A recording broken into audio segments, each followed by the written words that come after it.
کہ جمہور جو فقہاء ہیں یا اصولوں کو مرتب کرنے والے ہیں، انہوں نے یہ استدلال بھی کیا ہے کہ شریعت کے جو احکامات ہیں، شریعت کے احکامات ان کے وارد ہونے سے پہلے سب چیزیں، سب اشیاء مباح تھیں، سب اشیاء مباح تھیں، جائز تھیں۔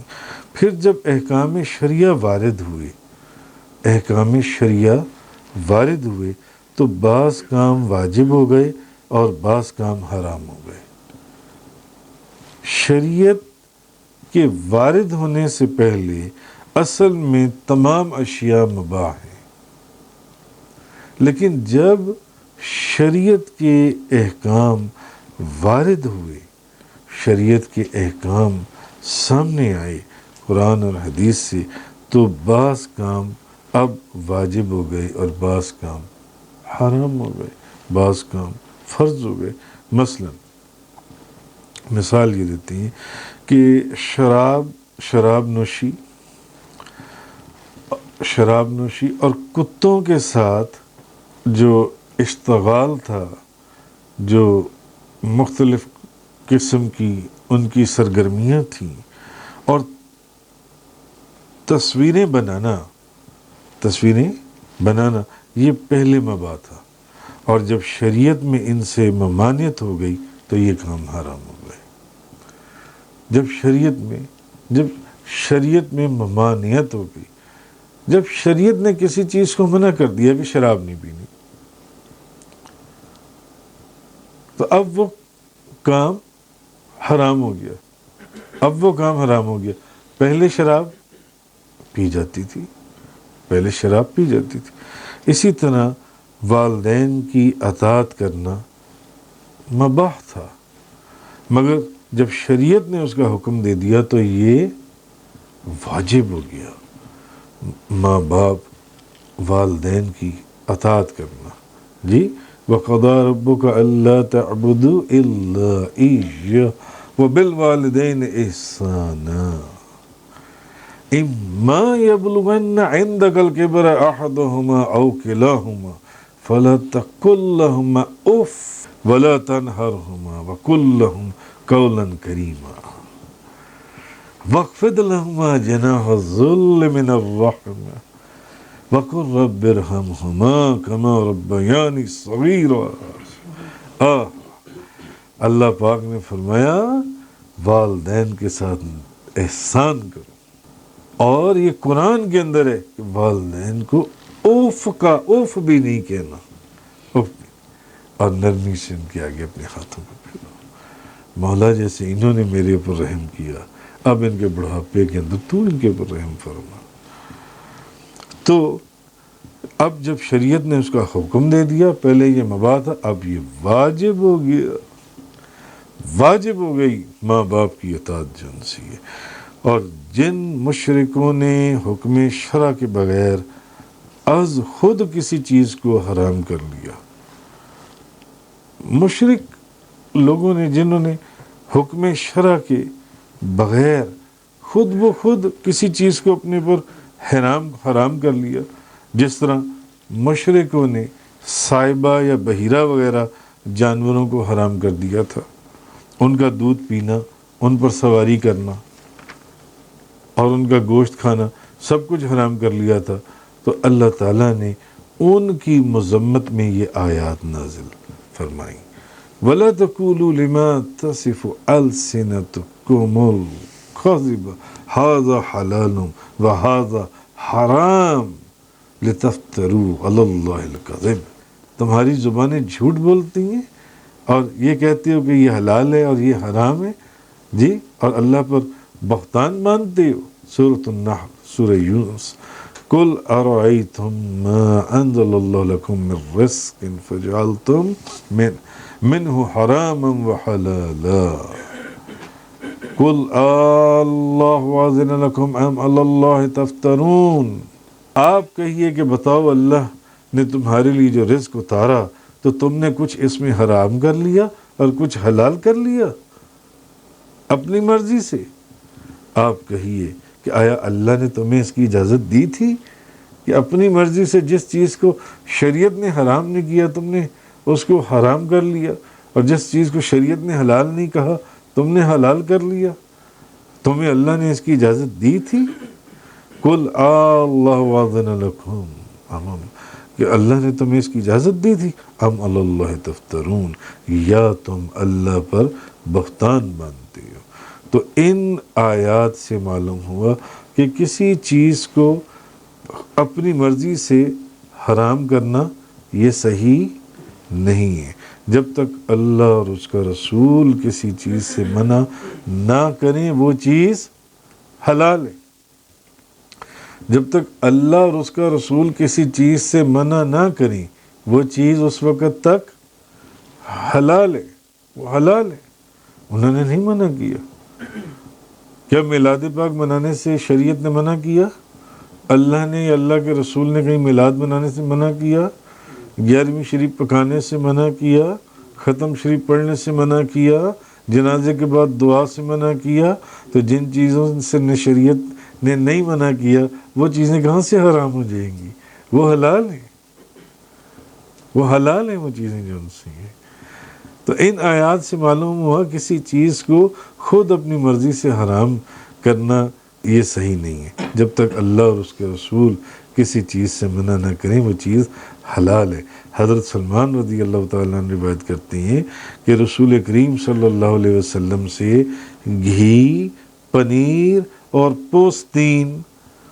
پوستین کھال کی جو قمیض ہوتی ہے، کسی سکن کے ساتھ جو قمیض بنائی جاتی ہے، آپ نے دیکھا ہوگا کھالوں کی قمیضیں پہنی ہوتی ہیں اکثر لوگوں نے، تو کھال کی قمیض جی اور کے متعلق سوال کیا گیا تو آپ نے فرمایا، نبی پاک صلی اللہ علیہ وسلم نے آپ نے فرمایا جو چیز حلال ہے اس کو اللہ نے اپنی کتاب میں حلال کر دیا، جو چیز حلال ہے اس کو اللہ نے اپنی کتاب میں حلال کر دیا، اور جو چیز حرام ہے اس کو اپنی کتاب میں حرام کر دیا، اور جو چیز حرام ہے اس کو اپنی کتاب میں حرام کر دیا، اور جس کے متعلق اللہ نے سکوت کیا اس کے استعمال میں کوئی حرج نہیں ہے۔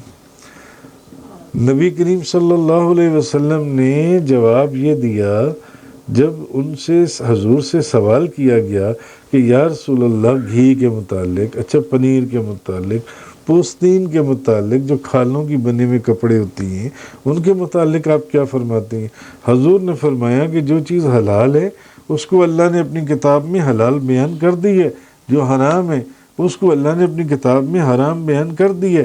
اس کے متعلق اور جس چیز کے متعلق اللہ نے کچھ نہیں فرمایا، خاموشی اختیار کی ہے، اس کے استعمال میں کوئی حرج نہیں ہے، اس کے استعمال میں کوئی حرج نہیں ہے۔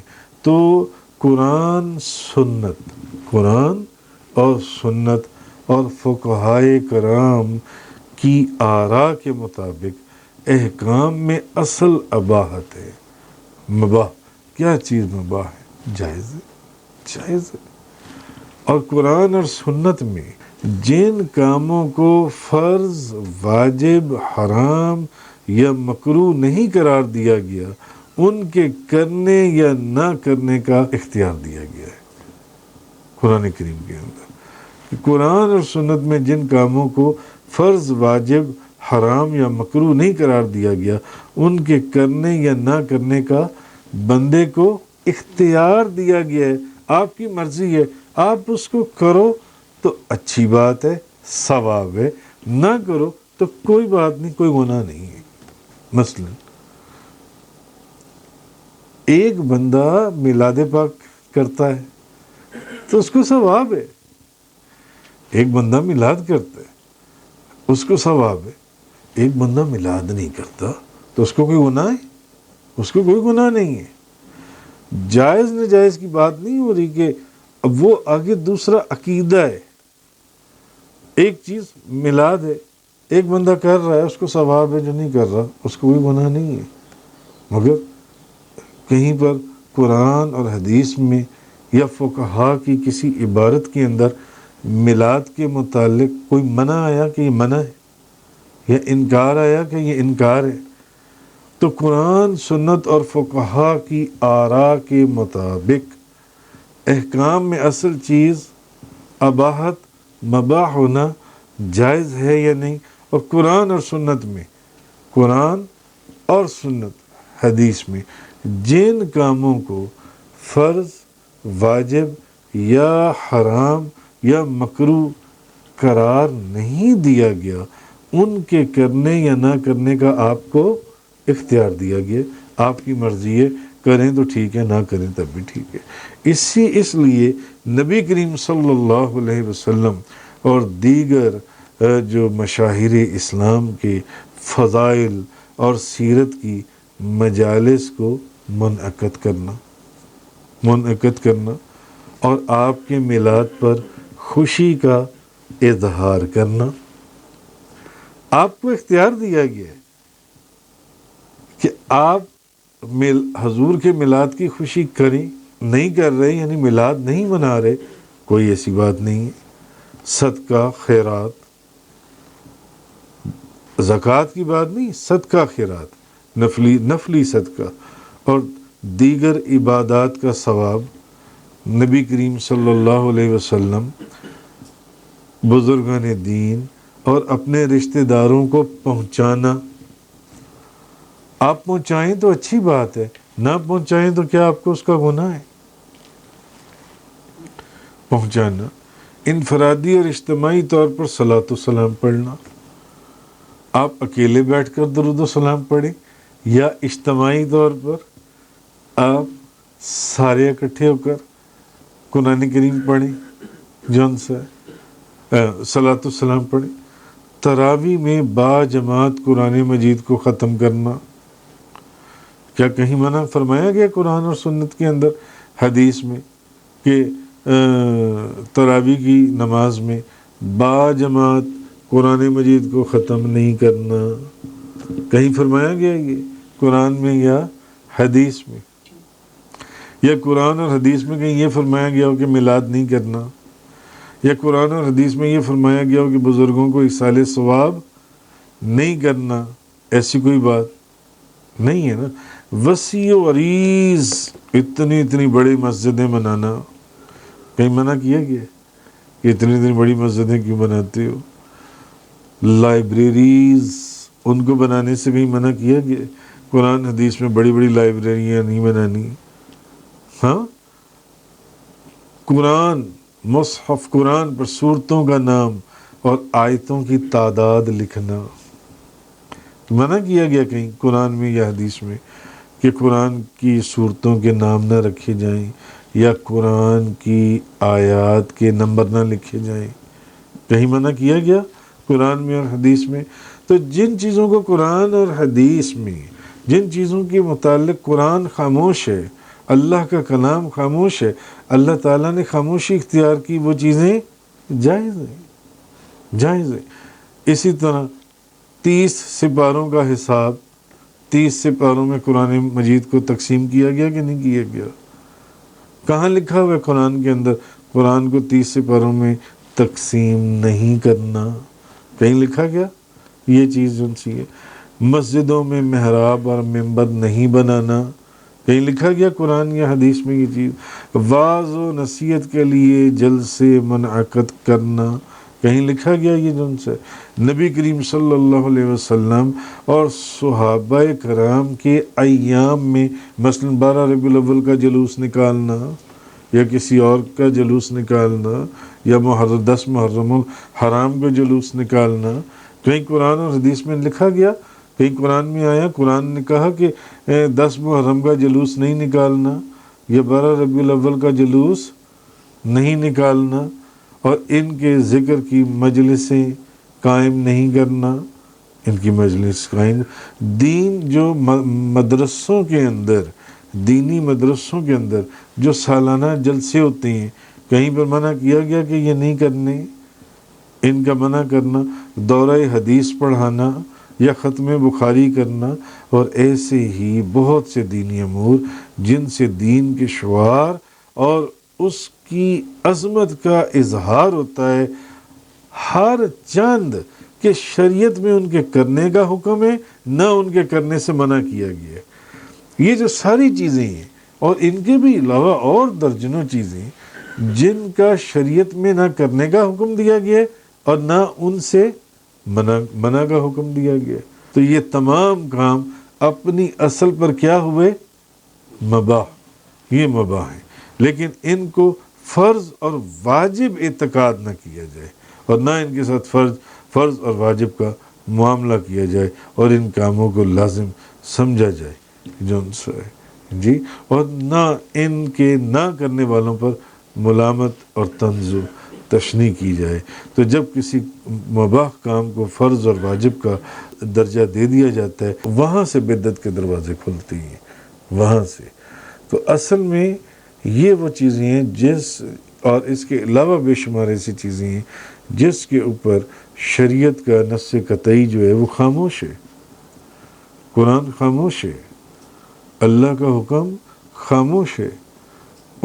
جن چیزوں کے متعلق جیسا کہ نبی کریم صلی اللہ علیہ وسلم نے حضرت سلمان فارسی کے رسول کریم صلی اللہ علیہ وسلم سے گھی، پنیر اور کھالوں کے کپڑوں کے متعلق پوچھا گیا، آپ نے فرمایا جو چیز حلال ہے اس کو اللہ نے اپنی کتاب میں حلال بیان کر دیا، اور جو چیز حرام ہے اس کو اپنی کتاب میں حرام بیان کر دیا، اور جس کے متعلق اللہ خاموش ہے اس کے استعمال میں کوئی حرج نہیں، وہ کام کرو۔